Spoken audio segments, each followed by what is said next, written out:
Welcome to Chopping It Up, a podcast powered by Journey, where we talk about freight, how people got to where they are, and their career journeys, pun intended. All right, let's chop it up.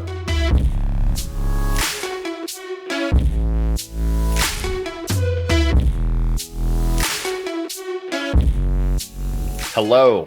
Today on the Journey podcast, we have Adrian Dodds, Senior Enterprise Business Development Manager at Amazon Freight. Adrian, thank you for joining us. Well, it's a pleasure. I appreciate you having me on. Of course, man. You and I go way back. I met you when I was 18 years old. So 15 years of both friendship and careers. We overlapped at a lot of the same organizations. So kind of crazy. Dude, time flies. I can't believe it's been that long. It honestly, I think about those summers fondly. Yeah, those good old Cutco summers. Yeah, man. You are actually the reason why I ended up in freight, which we'll get into in a little bit here, man. But I want to dig into this fun fact, which is, for any of our Chicago people are going to hate this, but this man said, "Go Pack, go." Enough said. Yeah, you know, when I sent this in, I had just finished watching the Packers somehow beat the Chiefs and Jordan Love looking good. And now, you know, I'll admit it, I'm a huge Rodgers guy, and I was a little bit hesitant. So hesitant to embrace Jordan Love. So, you know, sorry, Chicago people. You know, there's the new owner in town is Jordan Love, and we still own the Bears. So, okay. This is what it is. I am not a Bears fan, so this does not pain me at all. Right. It is actually just funny. But what I got to check the receipts here, because I have a text to Adrian on September 24th. And I said, is Jordan Love like that? How do y'all keep doing this? I was like, Jordan Love's kind of nice. Till he said, he can definitely play. We have too many rookies and second-year dudes at wide receiver. But he can absolutely play. He'll figure it out. It didn't seem like you were all that in on Jordan Love from that text message, but we'll see. Listen, I've learned, if anything, after many heartbreaks of NFC championships with Rodgers, if you set my expectations low with the team, you know, I'd rather be pleasantly surprised than have unrealistic expectations like Bears fans do every single year. So that's just my personal thing. You know? Oh gosh, so tough. Well, it looks like y'all got another one, man. So good work. Yeah. Let's dive in here, man. I appreciate you being here. Would love to dig in and see, you know, where did Adrian Dodds come from? Background, early life, stuff like that, man. Tell the people what's up. You know, it's a good question. I'm the product of Terry and Ronald Woodson Dodds Jr. Wow. You know, right. The GOATs.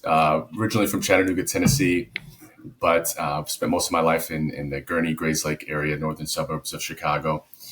So that's where I, you know, grew up and went to middle school, high school, and my folks lived there for quite some time. Two younger sisters who are both just absolute rock stars. Yeah.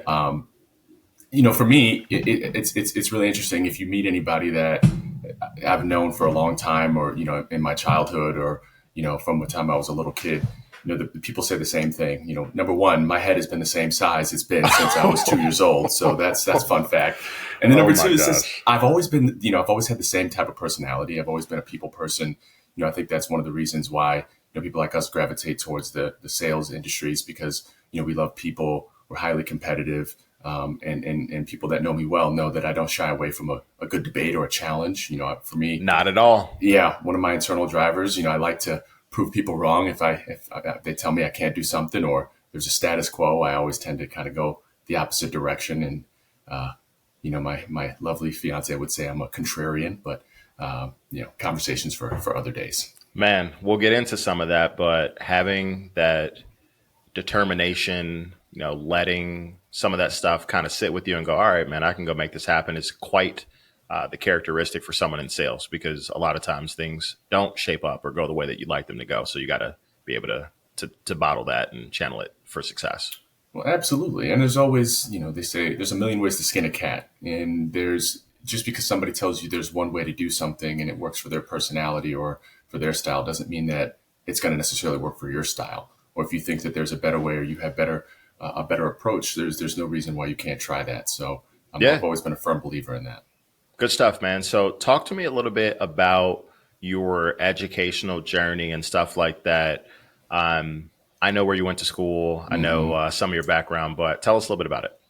Yeah. So growing up, I was a public school kid all throughout up until high school, and came from a pretty diverse middle school where, I mean, it was a huge middle school. It was about 2,000 kids. Oh my gosh. Over half were minority students. So, which was a really cool environment to be in growing up, playing sports and just getting to know a large group of people. And then I went to high school at a private Catholic high school. So you could imagine the demographic of that was a little bit different, A little bit different. just a tiny bit, just a tiny bit. But it was honestly one of the better decisions my parents made for me, despite my vehement disapproval. Um, because it was just a better school, and exposed me to a different side of life, and I met a lot of really affluent and influential people in the northern suburbs of Chicago, and it just kind of opened my eyes up to a different lifestyles, and honestly money. It just Yeah. showed me like, okay, well, what else is out there? So that was high school. And then college, I kind of went the opposite route. So from a private Catholic high school to a historically black college at Hampton University, where I had the time of my life. Let's go. It was everything that you could ask for, right on the Chesapeake Bay. Um, People ask me, well, why did you decide to go to Hampton University? Well, two things. Number one, I definitely wanted to be at a school and a place where people looked like me and came from similar backgrounds as me, and in different backgrounds as well, but that looked like me. And then, when I went to go visit, here's how they sold me. They sold Oh me, boy. they're the senior day that they do in like November of each year. So they bring you out, all these high school seniors. They have a big party in their student center area. There's a DJ going on every Friday from 12 to 2. And then they sell you, the guys, they sell you and they say, hey, the ratio of students, the female to male ratio is 9-1.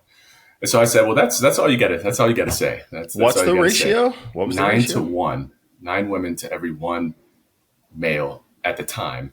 High school, pre-college, Adrian was sold. Sold. I mean, I'm an 18-year-old kid. I don't know any better. So yeah, so that was my experience. It was interesting, and we'll probably get into it. But when I initially went in, I went in as a pharmacy major. So Oh, my parents had decided for me that I was going to be a pharmacist, which man, was I could see it now. an interesting proposition. Dr. Dodds has a nice ring to it, Yeah. but I will get into it as well. But Cutco kind of steered me into another direction. So I ended up graduating there with a business degree, and they had a 5-year MBA program. So I actually stayed and got my MBA. So it was a heck of an experience. That's for sure. Man, so I actually didn't know that you went there to go to pharmacy school. And it's funny that Cutco changed the trajectory of both of our lives in the business realm because Hmm. I actually went to Wesleyan to be a pre-med major bio to I want to be a doctor. So it's kind of funny that we both had similar aspirations for that and got into the entrepreneurial game. It's funny the curveballs life kind of throws you away, and the opportunities that you get, and when your eyes are open to something that's a better fit for you, it's it's life changing. It's game Yeah. changing. I mean, I spent my entire freshman year as a pharmacy major taking all science related classes. I ended up taking organic chemistry Oh second my semester of gosh. my freshman year. Got a D. And that was really the straw that broke the camel's back, because I said, this is not for me. This life is just not for me.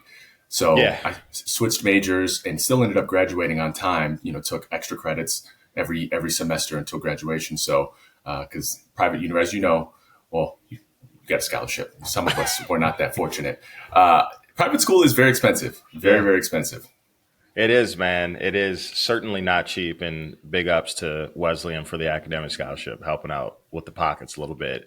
I want to dig into how you found Cutco Mm. because I know it was a big piece of your early career. So how'd that happen? And talk a little bit about that journey there.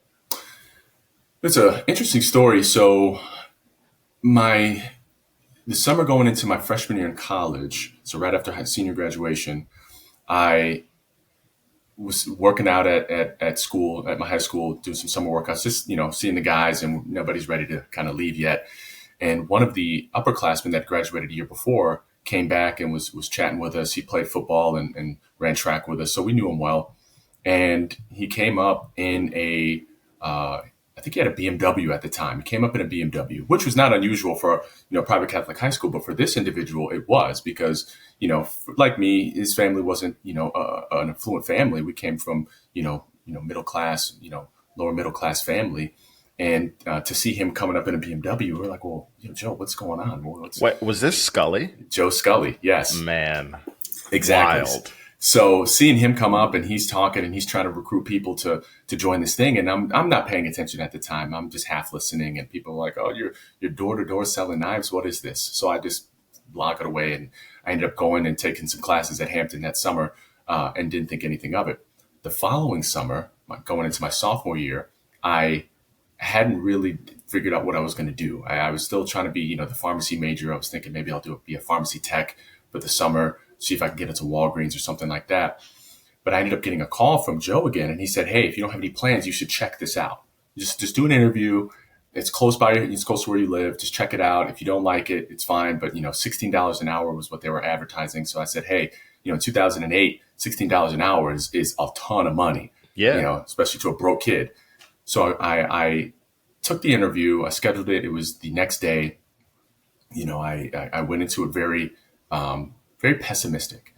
And funny enough, as I go into that interview, I open the door and I walk in, and somebody that you and I both know, Martin Vyasky, is sitting in there waiting for his interview as well. And so for those listening, this is an individual who literally, our houses are back to back. Like we grew up together. I've known him for all my life. He went to the public high school, I went to the private high school, but we were always tight for all of our lives. I had no idea he was going to an interview, and I hadn't seen him since I'd been back for that summer.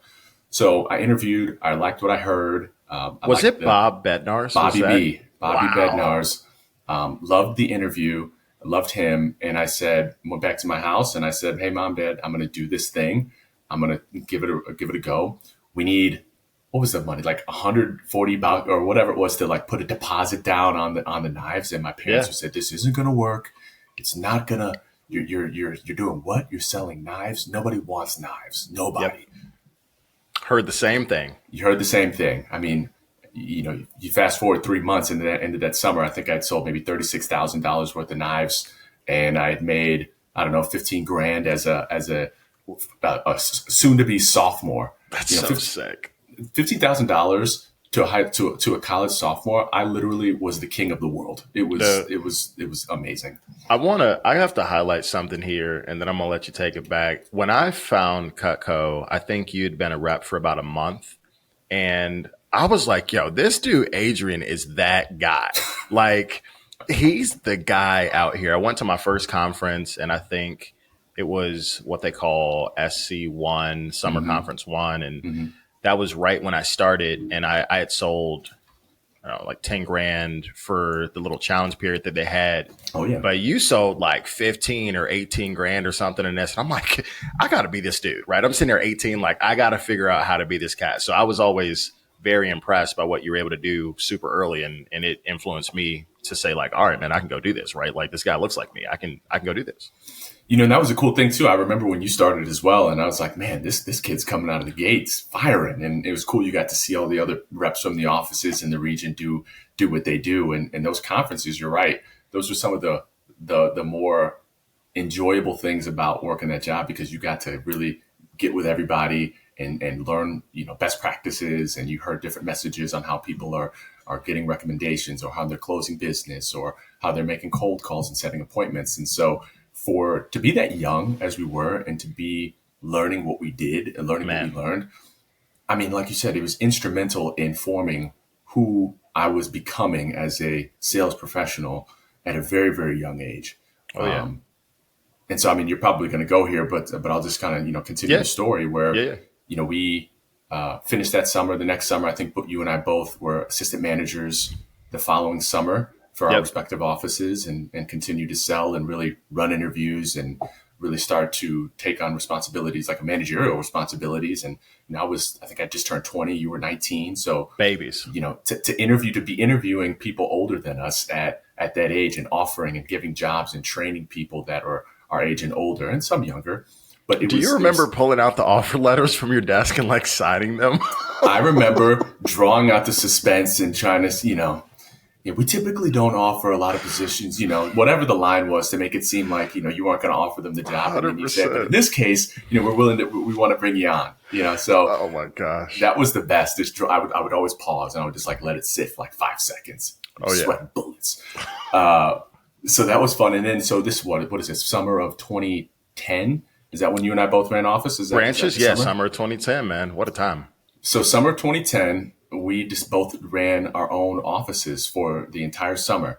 And I mean, I think for you, this is probably, when I think of you and Molo and a lot of the stuff that you did helping get that off the ground. I mean, the genesis of that is having to do all of this stuff for the office at 20, 21 years old, where Yeah. we're finding office spaces, we're signing leases with people Crazy. for the summer. We're finding office furniture, moving it in, hiring receptionists and people to help run the admin, having an assistant manager doing interviews and Dude. doing trainings, literally working 6 days a week.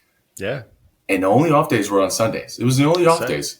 Yeah. Waking up at 5:30, 6 a.m. to drive into wherever the office was. And mine was in Crystal Lake. And Yeah, I was going to ask you. It was Crystal Lake. Yeah, you were in Lincoln Park, right? LP, baby. I actually Yeah. live right around well, not right, but relatively close to where my office was. So it's very nostalgic nowadays when I drive love past that. Lincoln, Ashland, and Belmont. It's hilarious. I love that. I absolutely love that. But I mean, just having that responsibility at that young of an age and literally having to write out of your salary paychecks to your receptionists for who were making the calls and training everybody and getting them to where they need to be was I mean, bar none, the best experience that I could have had in my whole collegiate experience. And so, Dude, you were 20 years old and you ran a six-figure business Yeah. where you were responsible for paying staff, employees, Yes. your receptionists, and then you were responsible for these young kids and their ability to go, make money and build a career. Like that's crazy to do at 20. Entrepreneurship at its finest right there. It's crazy, man. That was it. What do you think was so? My branch experience was huge for me, super tough, taught me a lot. What do you think you learned the most from your branch experience? That's a good question. A lot of things. I realized how much work I really could get done. Yeah. The determination and the grit it takes to day in and day out get in there, and you're providing the energy. Everybody feeds off of how you are. So if you're coming in and you're in a bad mood, it's going to rub off on other people, and your energy directly contributes to the outcome and the success of your office. Yeah. And then I think how to be professional. That was something that college doesn't teach you that. Classes don't teach you how to be a professional. Your parents can do a good job of teaching you how to be a well-mannered individual and be a respectful person throughout life. And that is just fantastic. I It's okay. apologize. This is life, man. It'd be It like is. that. It Yeah. is. So I think, yeah, your parents do a good job of teaching you that stuff, but school, and I think they don't prepare you on how to work with people and how to succeed, and how to navigate different personalities and drive the most out of people, because not every people are motivated the same way. They're not motivated like you are, but you got to find what their driving factor is or what their why is and try to get it out of them. And, trying to do that with some college kids or even older adults and people older than you, it can be challenging. So Man. yeah, those are really What? fundamental, crucial skills. What amazing experience to get during your time in college, because I think it matures you in a way that you might not get exposed to for years into your career.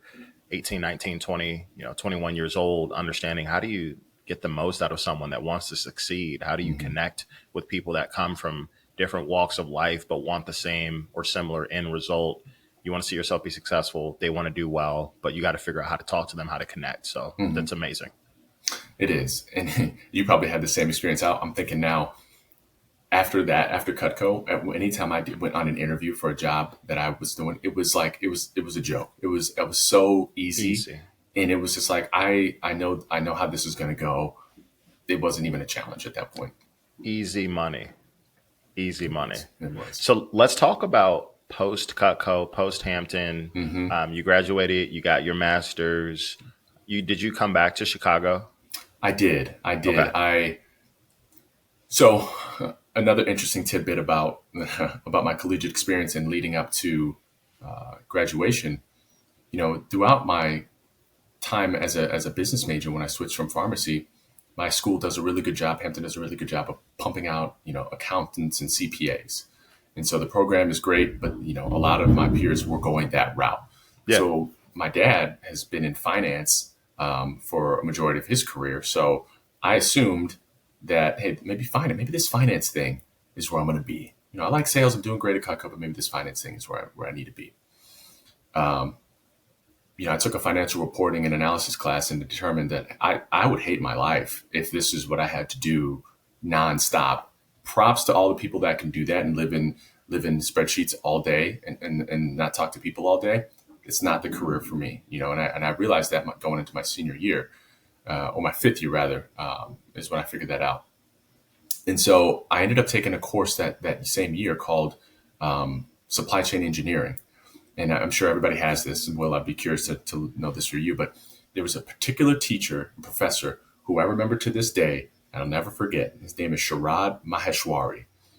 The toughest teacher I've ever had by far. It was the toughest course. He rarely gave out A's in that course. I was like, that's how hard it is. And he was just known as a ball buster.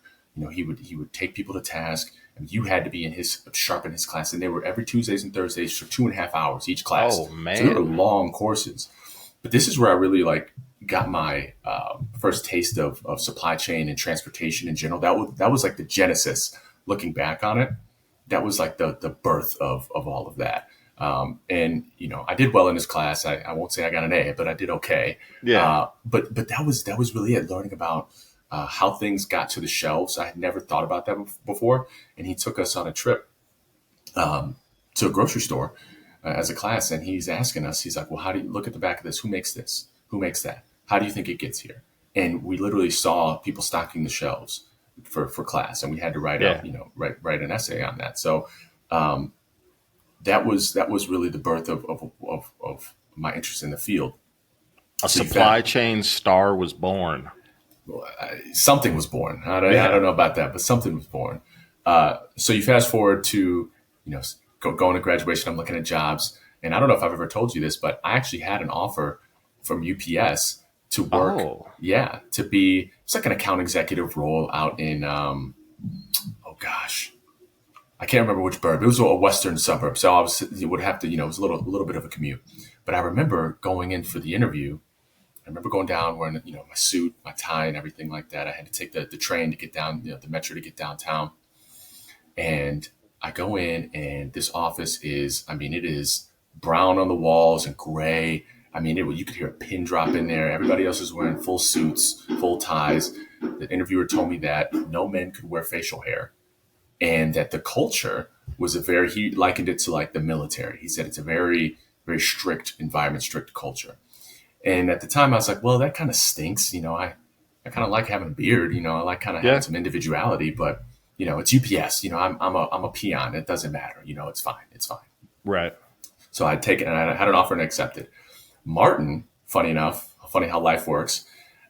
He had graduated a year prior and started working at Coyote. Okay. And what year was this for you when you were considering UPS? 2011.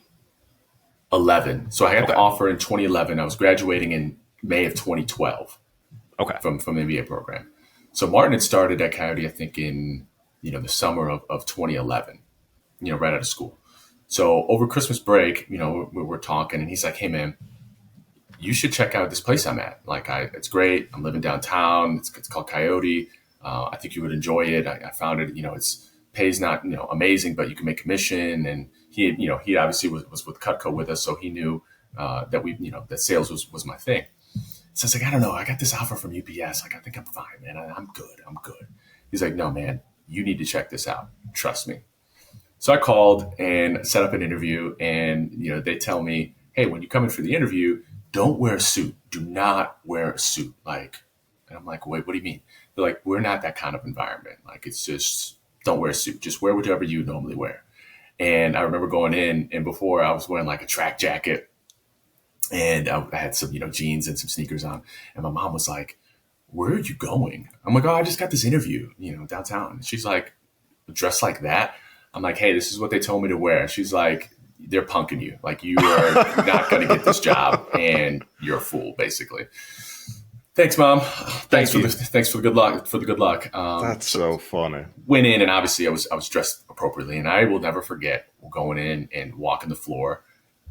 Literally, it reminded me of The Wolf of Wall Street. Like, when you see that movie, it was literally that. Like, you walk in, and there's people yelling, screaming, cussing. The energy is palpable. Like, you could see it. You see how everybody having fun, everybody talking trash and doing their thing. I mean, it was literally a zoo. And I didn't even hear the pitch yet, but I was in my head. I'm like, I'm in. Like, I was like, I'm in. This is it. Now, mind you, Coyote was offering me like 20 grand less than what UPS was paying. I was just like, whatever, man. Like, I can come here, I can have fun, and this is the environment I'm in every day. Done.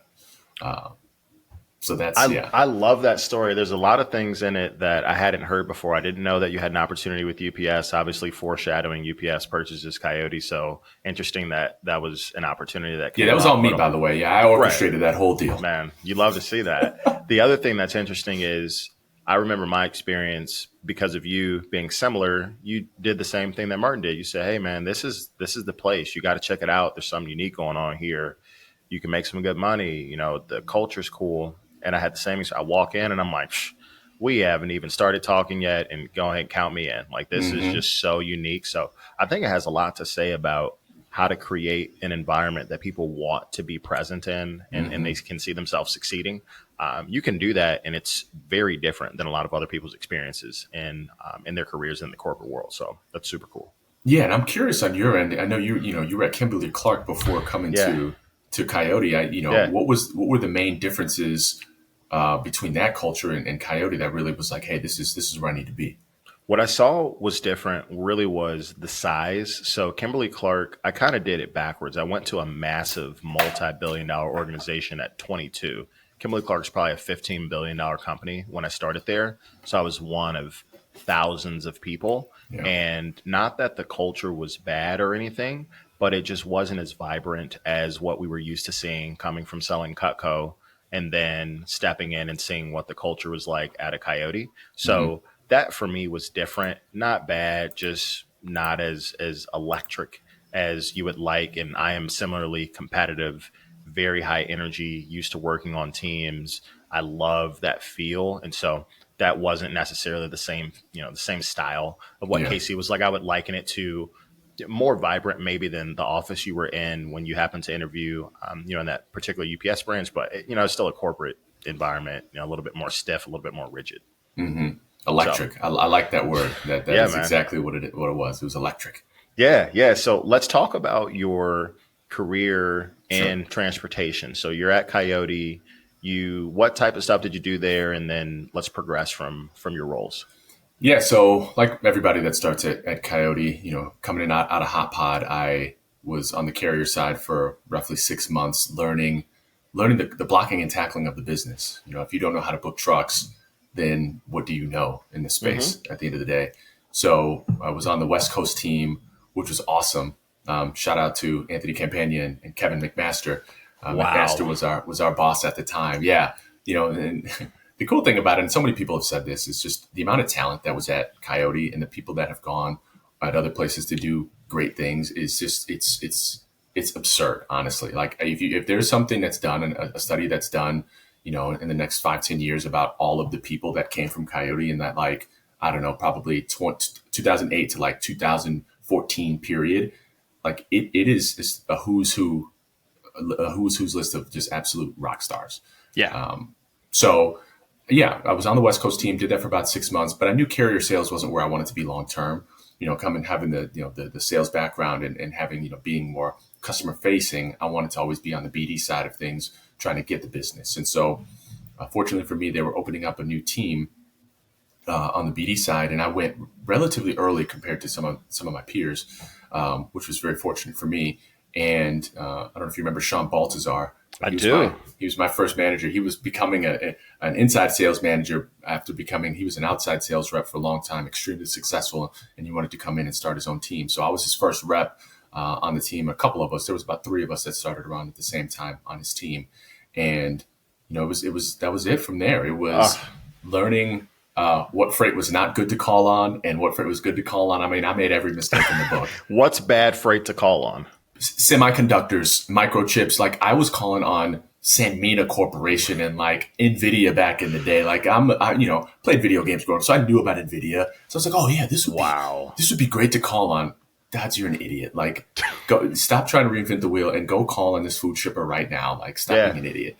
You didn't want to call on the List Lumber out of Portland and get that going, dude. It's absolutely ridiculous. Absolutely ridiculous. Yeah. But I learned really quickly. After a few false starts. Hey, here's the freight that works for the brokerage business. And so once I figured that out, it was off to the races. So did that for what?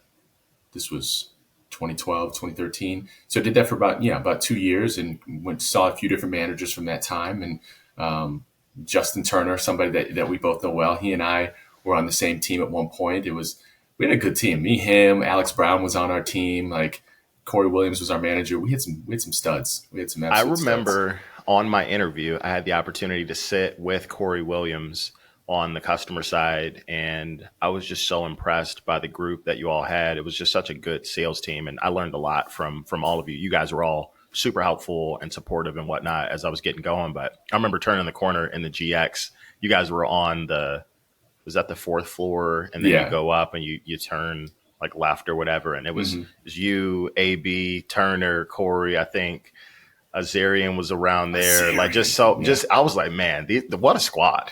Yeah, we were good. Sarah was one of our ops managers. What an absolute killer! Like it was great. Katie Williams, like it was. Yeah, we had again who's who, the list of names of just absolute rock stars. Dude, everybody we just named there is out there crushing it right now, which is crazy to think where they were in 2014. It's amazing. We were babies. Babies. So you did your thing there. Yeah. Tell me a little bit more about what was next after Coyote. Yeah, and this is interesting where, I think a lot of people might be able to relate. You might be able to relate to this. I think I made one of the dumbest career moves that I possibly could have made at that time, and this was one of the, I think, instrumental things into shaping the rest of, my professional career. I left Coyote. I left Coyote in early 2015 where there was nothing really that had gone wrong. I was maybe a little bit of sales burnout, and that happens from time to time. Everybody's been through that. But I got lured away from by a recruiter who was representing one of the largest cold storage warehousing companies. They will remain nameless at this time because I don't want to create any enemies. But sure. they're one of the largest in the world. And so the opportunity was for a more senior position. It was, hey, you're going to be managing the East Coast 2 facilities, their Pennsylvania and their Atlanta facilities, and we're going to start up their transportation side of things. Obviously, they were good at warehousing, but the idea was that, hey, let's go ahead and attack and get their transportation piece as well and have our own brokerage. So that was the idea, and I went because the money was better. It was a higher base, and it was offered more commission, and I thought that, hey, this was going to be a good opportunity for me to really cement my legacy and really round myself out as a supply chain professional. If I know warehousing, if I can help start this brokerage, this is going to really springboard me into some further success. And I'll never forget when I decided to quit, and one of the reasons why I knew I probably should have stayed. I remember sending an email out to people saying I was leaving, and then Jeff Silver responding to me and saying, let's meet right now. He was in the building. We went down to the 3rd floor in that kitchen area, and we sat down for maybe 20 minutes. And he asked me straight up, why am I leaving? What can he do to get me to stay? And what did I want to do at Coyote? And at the time, I didn't have a good answer for him. I really didn't have a good answer for him. And I had already made my mind up to the fact of, hey, this is going to be a new opportunity. I wanted a fresh start. And this is me spreading my wings, and looking back on it, when most people don't have access to the CEO like that or an owner like that. And he was basically telling you, hey, we want you to stay. You have a future here. What can we do to make it work for you? Or what do you want to do? I was 26 at the time, maybe. Yep. It was just not knowing any better. So, long story less long, I ended up going over to this new organization, and I mean, from day three, maybe it was a complete disaster. I mean, an absolute, you know, I won't cuss on the show. It was a crap show. I mean, it was really bad. My boss, amazing individual. I still keep in touch with him today, and we still interact. He was really great. The organization itself is an extremely poorly run organization. And so what I learned from there was what a good organization wasn't. I learned the grass isn't always greener on the other side. If you have something, if something is working and you've got culture and you've got the opportunity and access to senior leadership, that is important. That's Yeah. really important. So that's really what happened next. And I look on that time and I just laugh. I just laugh and I say, hey, you had to go through some of that to really get to the other side to figure out, hey, these are the type of environments you need to be in. They used to tell us back when we were selling Cutco, man, adversity builds character. You got to have those character building days. And I have a similar trajectory in terms of making a move that was monetarily driven when I decided to leave Coyote. And great organization. I loved it there. It was fantastic. But, like you said, the grass isn't always greener. And you have to learn some things that maybe you valued at a place before you settle into something that's a good fit for yourself. So, we all got them. We look back and go, damn, well, I didn't know what I didn't know. I didn't know what I didn't know. I didn't know what I didn't know. But you know what I did know? And fortunately for me, is that after I left that company, I connected, or as luck would have it, she connected with me. I don't know if you ever knew Carrie I Wainwright. sure did. Yeah, Carrie Yeah. Hines. She's married now, but she and I were in the same training class together at Coyote. And so she had left Coyote a little bit after I did, and she actually was the very first recruiter and ended up becoming, and I don't know if she still is, the VP of recruiting over at Arrive Logistics. And so I'll never forget it. I'm just miserable, just collecting paychecks at this cold storage company. And Funny story. We actually did a St. Patty's Day celebration one year with Carrie while all of us were still in Chicago. Do you remember that? It was down like River North or whatever. But then when you say Carrie, I was like, oh yeah, like I remember we had a St. Patty's Day celebration. I do remember that. It was good times. Good times. So she reaches out. She's like, hey, I know you're at this company. You're probably fine, but I'm at this new company. It's called Arrive. I think you would love these guys. Eric Dunnigan and Matt Pyatt. They're really great guys. They're young guys. They've just started it up. It's almost less than a year old. When I was over a year old at the time, it's like just talk to Eric, see if you might be interested. And at the time, I was like, okay, like great, I'll look. So they bring me into the Chicago office first. There's a few people. They had maybe 5 people in the Chicago office at the time. I met with Eric, and I met with a gentleman named Jeff Ewing. Thought they were great dudes. We had a great conversation. Eric's like, hey, this is a representative of what Arrive is. Come down to Austin. We'll bring you out. We'll do dinner. You'll meet Matt, and you make the decision for yourself. So I said, cool. So I flew out to Austin. Had never been to Texas before in my life. Went down to Austin. Had a great time. Like, had an absolute blast. Met some of the guys. Met Matt, Eric, Nick Smith, and some of the OGs that were at Arrive at the time. And I was like, hey, this is great. Their office was was like next to a church. But wow. It was cool. Their old office. It was really cool though. Everybody was I walked in, and it was the Coyote feel, because everybody was grinding. Everybody was hustling. You could hear the energy. You could see people work, and people, the carrier reps talking to the customer reps, and everything was in lockstep as it should be, as a brokerage should be. So I was like, great, this is great. Get me out of this environment. Get me back to something that I'm used to. So I moved down to Texas in summer. What year was this? 2016. 2016. I moved down to Austin, Texas, July 1st, 2016. It was 106 degrees, Will. Hot. It was 106 degrees. I was like, hot. I don't know if I'm going to make it. I don't know. Hot. But Arrive was awesome. I mean, you obviously know Matt and Eric and a lot of Arrive people, but talk about an awesome place to be and to help grow, to see it from, I think I was maybe employee just over 100-ish, to see where it went from 30 million to, when I left, it was $1 billion. And to be directly influential in that, into, from an individual contributor standpoint. And then I ended up running a team and moving back to Chicago. It was unbelievable. It was just I absolutely love that, unbelievable. man. I love that. So what's interesting is you've had an opportunity to see two of the most legendary organizations in the space grow. You were there when they were still growing, fledgling organizations, obviously known, but not the staples in the space that they are today. You Mm-hmm. had access to Jeff Silver, who is an absolute legend. Mm-hmm. Just someone that has taught a lot of us and a lot of our peers so much about how the space works, and then having an opportunity to grow and see Arrive do something similar and be part of that. But I would love to hear about how you've carved out your niche in sales or sales management, Yeah. because I think some people are really good at sales. And some people are really good at managing people, but not often do you get someone that understands how to, build a team and coach and develop people. So tell us Yeah. a little bit about that.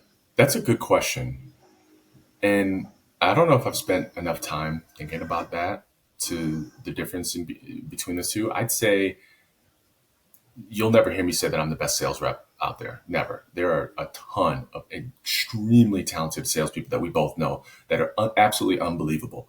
I can name you 5 off the top of my head just from Arrive alone, like that Oh are yeah. just absolute studs. Same with managers, like from a managerial perspective. I will never say that I'm the best manager. I definitely, I think I have enough qualities and great and good qualities of both aspects to understand how to do both and leverage both really, really well.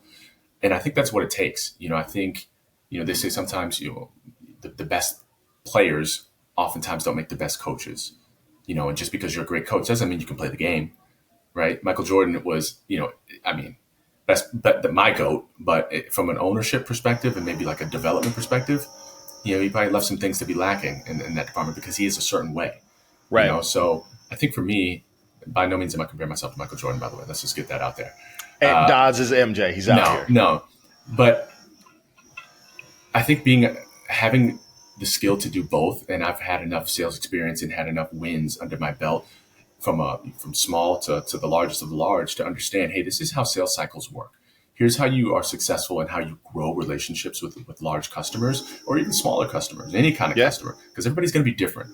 Every single shipper is going to be different in our space, what they need, how they want to be communicated with, what level of attention to detail you need to give to them, and really how to make them look good. My mentality was, how do I make this shipper look great? How do I make this person my POC, my champion? I want them to look like a rock star and say, hey, you did a great job bringing in Adrian and Coyote, or Adrian at Arrive, or Adrian at Amazon, whatever. You did a great job with this, and I want them to look good. That's always Yeah. my thing. And same with the reps that I managed. I want them to look good. I always wanted them to look good. I don't mind, if I close the business for them, I wouldn't, nobody would know the difference. I would give all the credit to them. Every single bit of credit goes to the reps, because at the end of the day, in that position, it's how do I build up their confidence and their ability so that they can go and do it themselves, and then they can teach other people to do it. Because then once you have that team, that environment and that culture, it's just everybody learns by osmosis, and that's how organizations like Coyote and Arrive really, really grow quickly, because they see the level, the bar is higher, and people that come in, they want to be at that bar because they want to be included, they want to be successful, they want money, they want to have the notoriety, right? That's what they want, and so I think those things are really important. I love what you said about giving credit to your team and giving them the opportunity to shine, because I've seen that be a miss for certain leaders that want to hold the shine, even as a sales professional. Like you said, your job is to help the people you're serving feel as if they're moving something forward that makes them better, that Mm-hmm. makes their organization better. And if you do that, you win. That's very admirable. I think it says a lot about your character, because it is a collaborative approach and people respond well to that. And it's easier to perpetuate success when you say, hey, let's do this together. I want to build you up. And now you can use that to build others up. You're going to become more confident. So kudos to you for approaching it that way. You got give credit where credit is due. Always, I've always felt that, and I'm never going to go seek the credit. I'm never going to go and say, "Hey, by the way, I did this." Just FYI, I did this. People know. The people that need to know, they know. Yeah. Right. So, Awesome, man. So, a couple of closing questions here for you as we hop onto the last piece of your career where you're at right now. What are you up to nowadays? Tell us a little bit about what you're doing. Yeah, so I'm over at Amazon Freight now, helping build another organization. Let's go. So people think of Amazon, and obviously Amazon's a huge organization, but the Amazon Freight department within Amazon is relatively a young organization, and so it's funny. There's a bunch of ex coyotes here too. How about it? That were influential in getting me over. So really being here and trying to help shape the trajectory of what we do and help bring on new business and position ourselves to be a dominant player in the space has been a really unique opportunity because again, this is a massive organization. I mean, being at two brokerages that were relatively small and then grew to, a few thousand people was great. But Amazon has 1.5 million employees. That is insane. I mean, and it's so otherworldly large, and learning how to navigate a large corporate culture has been a very unique experience for me, and I've enjoyed it. I mean, it definitely has its own challenges, like any organization would. Last question here for you as we wrap up: what is your favorite book? Ooh, so I have categories. Can I give you categories? Sure. Okay. So my favorite personal book right now, I'd say, is probably Can't Hurt Me by David Goggins. Okay. I read and listened to that book. He narrates his own book. I love Audible, by the way. And that guy, I mean, if you talk about LFG, if you could bottle that up into a human being, it would be him. I mean, he's one of the most inspiring individuals I've ever heard of. So that's my favorite book. Just hearing about his life story and what the things he had to overcome and going through buds 3 times to become a CEO. Like that is absurd. Like yes, absurd. So he's very inspirational. My guilty pleasure books. I'm a huge like sci-fi nerd. Like I love like dystopian type stuff, and so like anything by Michael Crichton is like my favorite. So he did Jurassic Park and Congo and Timeline and all that stuff. So those are my faves. And then my favorite sales book that I still go back to from time to time is To Sell is Human by David Pink. Daniel Pink. It's a good one. Yeah, that's a really good one. I like that one. And I always give that out to, I used to when I was, running a team. I was like, hey, read this book. People that are a little bit hesitant about sales or unsure about their position, early 20s. I give that to them because at the end of the day, everything we do is sales, whether it's you're obviously on the job, your personal life, if you're going down to the store, you're doing some kind of interaction, you're selling yourself, a job interview, even in relationships. You're trying to court, even with your spouse or whomever, you're still selling at the end of the day. You're negotiating with your kids, you're selling them, like everything is sales at the end of the day. And so I think the more people realize that, I think the better. And so that's always a great one. That's good stuff. We have to have you on again. This was an incredible conversation. I'd like to dig into some of the sales tactics and stuff that you've done over the years that have been successful. You had a long, fruitful career. So I think there's a lot to be said about someone that can be in, you've been in sales for 16, 17 years. So that's, there's a lot to learn and we appreciate it, man. It's been great. We're old, man. I appreciate you. And I apologize. I could be a little bit long-winded with my answers as some of my former colleagues and reps probably know, but listen, what you're doing is fantastic. I really appreciate this. And I definitely would love to be on again and learn from you as well. I mean, for those that aren't as familiar with you on a personal level, I think this is going to really open a lot of people's eyes, and you have so much to offer and give to everybody that I'm really excited to see your journey, pun intended, and you like that, and where things are going to go. So thank you. Well, I appreciate the support, man.